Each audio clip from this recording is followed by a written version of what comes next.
everyone, it's Elizabeth from Elpis Astrology at elpisastrology.com. Thanks for joining me today. So today I am going to do my take on the astrology and the horoscopes for June 2024. So this month we have a new moon in Gemini, a full moon in Capricorn, and actually there's 2 full moons in a row in Capricorn. There will be one next month as well. We have the summer solstice. That'll be up here on the 20th of June as well. Pluto is going to be retrograde at 1 degree of Aquarius all of June. So I wanted to start off with, just to kind of wrap up this whole devil comet or the Pons Brooks comet, the 12P Pons Brooks comet that is still kind of in our atmosphere. By the 2nd of June, it will be the closest it will come to Earth. But in terms of visuals, everything that I was reading really says that it's going to be the Southern Hemisphere. So my Australian folks and India and all those kinds of continents are going to be able to see it more clearly, but even they will have a little difficulty because even in the Southern Hemisphere, from looking at stellarium anyway, and I'm going to put a link here for those folks that want to put this comet in on stellarium. I'm going to put a link to a really easy video that helps you go through stellarium and put it on. I did it quite easily. But basically it's going to be near the horizon in the evening for folks that are in the Southern Hemisphere. But you'll still be able to see it in June, but it is kind of on its way out. But I didn't, in my last video when I talked about this Pons Brooks comet, talk about, well, what happened 71 or so years ago, because this is about a 71-year cycle. This comet comes around. So we're looking really here at 1953, 1954. It looks like it was identified in both 53 as well as 54, but of note, 1953 for sure was significant for events. Let me just give you a few of them. And for those folks that were born around this year, these 2 years, there may be some significance that come back in your life, some big messages. But let's go through it. So we had Edmund Hillary and Tenzing Norgay go up to the top of Mount Everest and claim that they've reached the top, right? So these were the first folks that did that.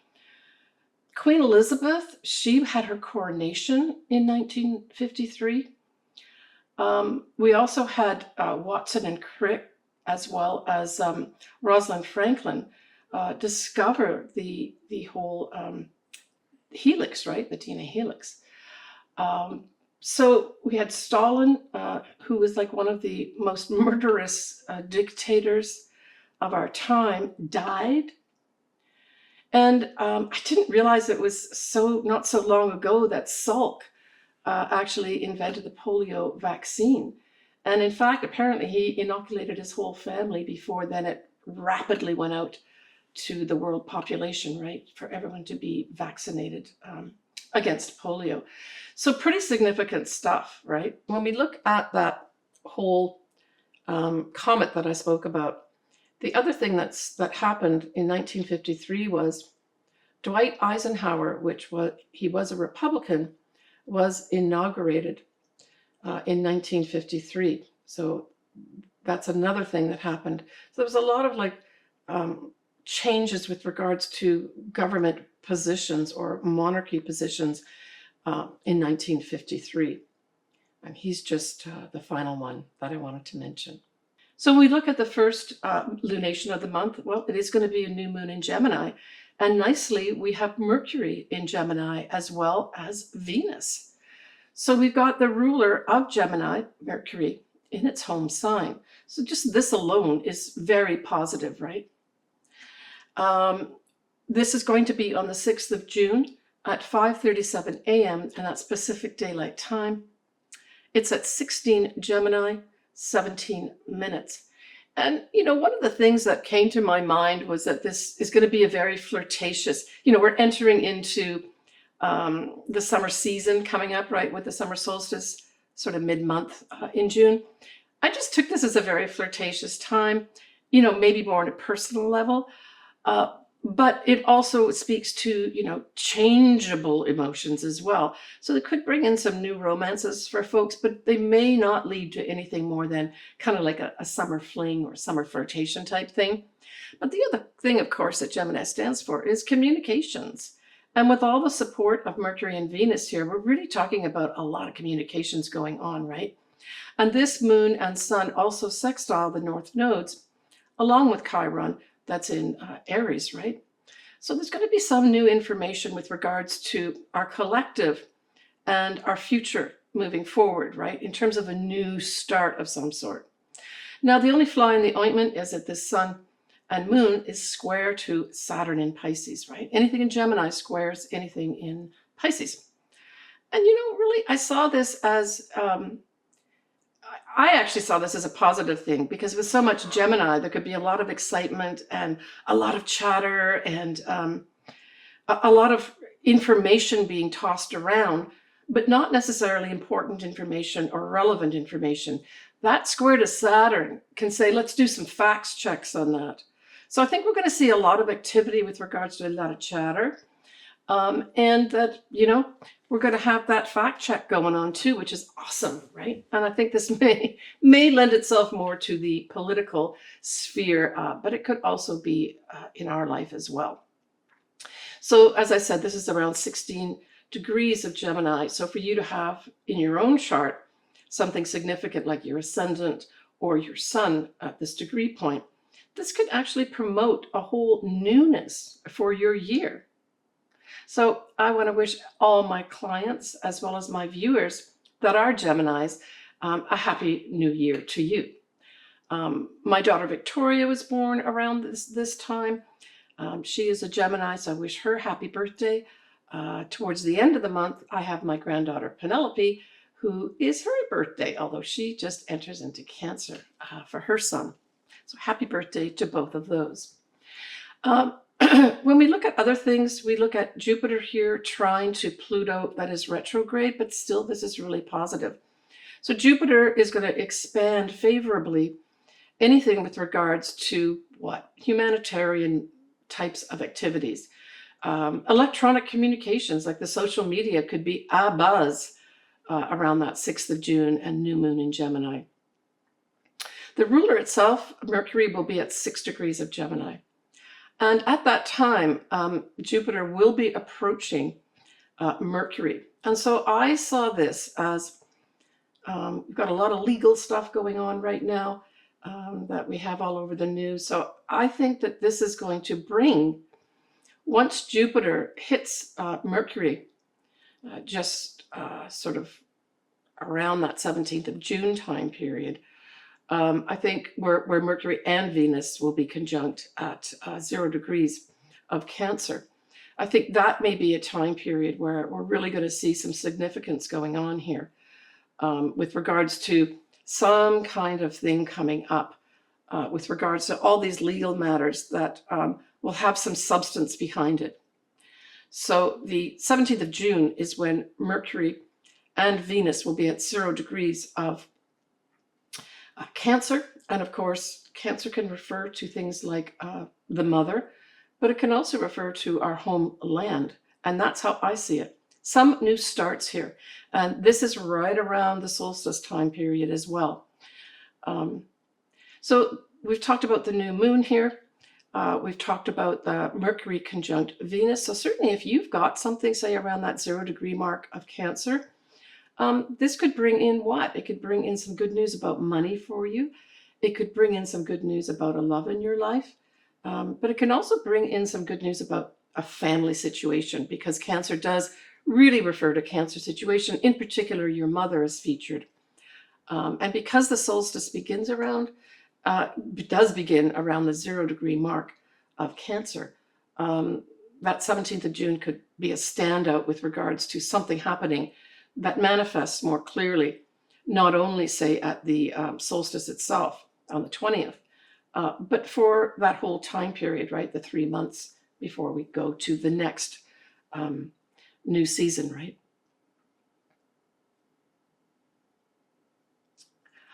Okay, speaking of which, we have the summer solstice. And that is going to be on the 20th of June at 1:51 p.m. Pacific Daylight Time. It will be with Venus and Mercury, like I said, in Cancer. The moon, although it's not in its detriment in terms of it being in Sagittarius. I always like the moon in Sagittarius. I just think, so the moon will be at 15 degrees of Sagittarius. And I just think this is going to lighten up that whole summer solstice, the whole time period for us, right? Because this kind of puts a stamp on the kind of energies that'll be around for at least 3 months or so. And so this is positive outlook for our future, right? Now, Sagittarius also rules things like the legal profession and foreign lands, publishing, that type of thing. So all these things could come in a positive way as well. That moon, though, does square Saturn. So we've got another moon squaring Saturn, right? We had it at the new moon. Now we still have it at the summer solstice with the moon in Sagittarius. And so again, this is like slowing things down. Take your time to look at things. Don't get emotionally drawn into things. Look at the facts to see what's going on here. Now, Mercury will be sextiling Mars at this time. So this also says there's going to be opportunities to get your messages out, to get information out, to gather information in at this time. So we're still talking about the summer solstice here. And Venus at this time, the summer solstice, is approaching Mercury. I already spoke about the conjunction, but it is Venus going towards Mercury. So it's like this could also bring in information literally about females, but it can also bring the money markets in here as well. I personally think that this, and then there's another aspect at the end of the month, is going to bring up again the whole thing around anything to do with reproductive rights, right? Yeah. So I think that may be brought up as well at this time too. Maybe even some groups of people, women in particular, putting voice to that, and maybe boots on the ground too, where you start marching for it as well. We haven't seen really any of that in a big way recently. So that may still be on its way to us.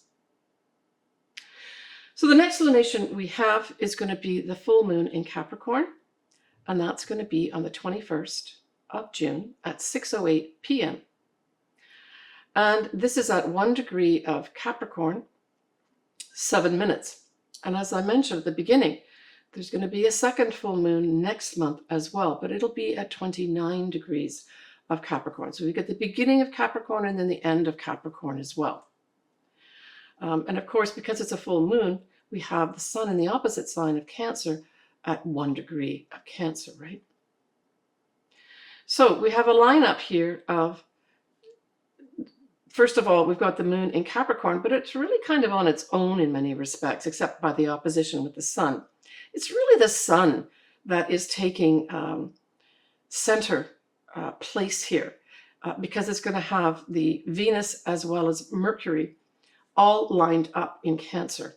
So there really is going to be this focus here on our homeland, females, reproductive rights, pregnancies, anything to do with that, discussions and information being brought up here.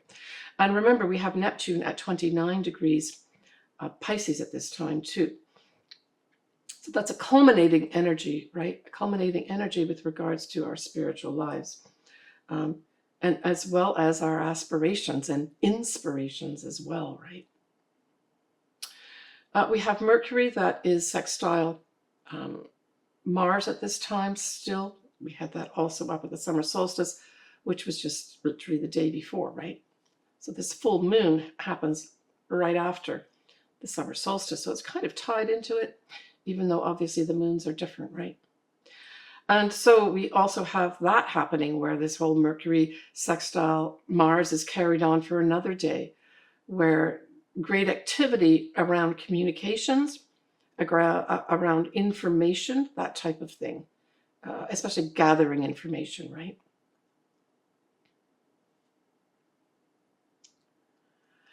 All right, on the 22nd of June, that's just going to be a day after the full moon, we have a lot happening in water signs. We have the Sun, Mercury, Venus, Saturn, as well as Neptune, all in water signs. So I think because this is the day after the full moon, to me, it lends itself to a lot of emotion here, a lot of deep feelings and a lot of deep emotion around whatever comes up in terms of the full moon. Now, this is usually a culmination. It can be an ending. It can just be this big, gigantic spotlight put on things here of importance. But that whole lineup of all those planets in the water signs, as I said, it can make it a very emotional full moon because it's only the day after that full moon, right? So we end the month on the 30th of June, where we have Venus sextiling Mars. And here we're looking at Cancer and Taurus. We are also going to have Mercury sextiling Uranus at 25 degrees, and that's the Cancer as well as Taurus signs that are involved here. So we really wrap up the month here. And let's not forget also that, you know, when we've got Mars in Taurus, it is in its detriment. Now, generally speaking, it's not the end of the world to have a planet in its detriment, but what it does do is it kind of has that planet, and in this case it's Mars, acting contrary to the sign. And so what does Mars like to do? Mars loves to move forward, action, all that type of thing, right? Lots of energy. And so it says that it's going to be contrary to that. And so this may be more, in terms of Mars, I think a slow burn, a slow release is better than like running around and trying to get things done. So this may also be a time, if we look at the sextile with Venus, where there's some new introduction here with regards to our money markets again. So this could be something that happens at the end of the month that is unexpected, that some kind of information may come out with regards to our money markets. But hey, Venus sextiling Mars, just as a transit itself, if you've got something, say, around that 15-degree mark of Cancer, Taurus, this could bring in an opportunity for a relationship, right? I mean, when we think about it, Taurus is ruled by Venus too, so there's a positive setup here, right? Now, with that Mercury also sextiling Uranus, this is unexpected news coming our way.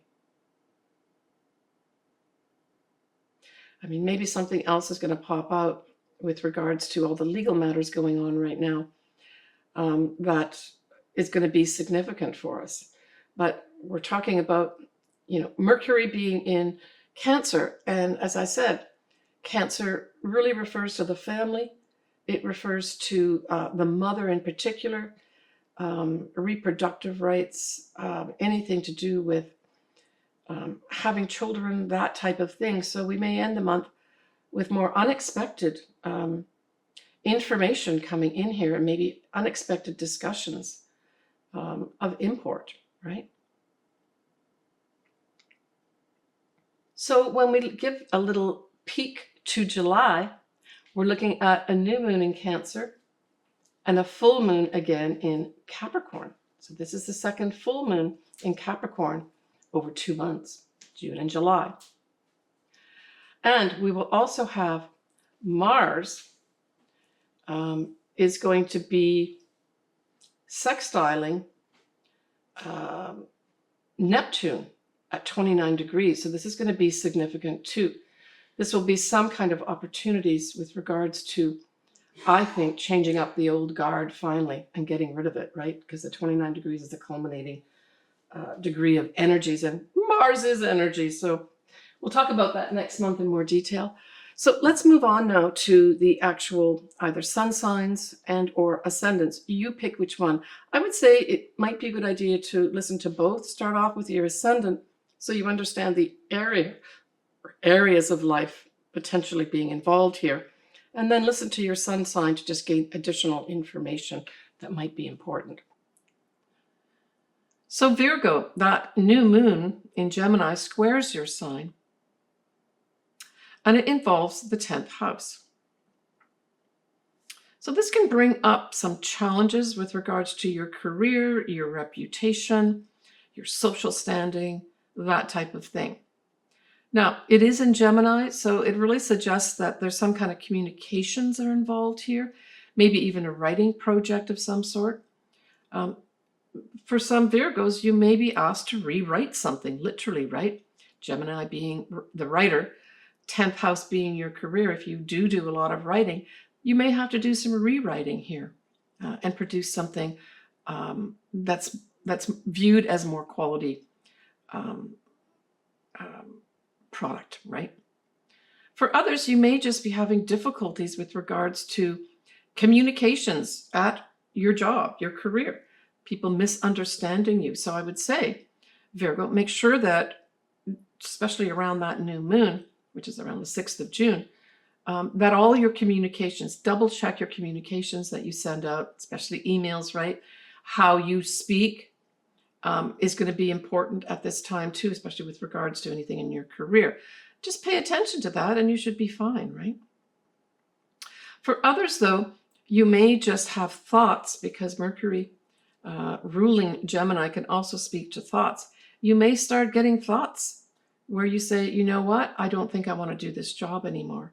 And you start thinking outside the box of how can I change my career? There's going to be some Virgos thinking that way too.